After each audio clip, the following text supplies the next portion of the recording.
Hello বন্ধুরা, শীতকাল মানেই পিঠার উৎসব। প্রত্যেকের ন্যায়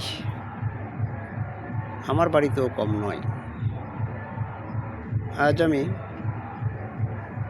শীতকালীন কুশলি পিঠা তৈরিতে সহযোগিতা করলাম। প্রথমে পিঠা তেলে ভেজে নিয়েছি। এতে রয়েছে ধানের আটা, কোরা নারকেল, দুধ, কিশমিশ, বাদাম, চিনি, রসালো বুন্দিয়া, দারচিনি, এলাচ, গুজরাতি, তেজপাতা ইত্যাদি। তো যাই হোক, সামনের দিনে আরও একটি পিঠা তৈরি নিয়ে আজ এ পর্যন্তই। সবাইকে ধন্যবাদ। খোদা হাফেজ। বাংলাদেশ জিন্দাবাদ।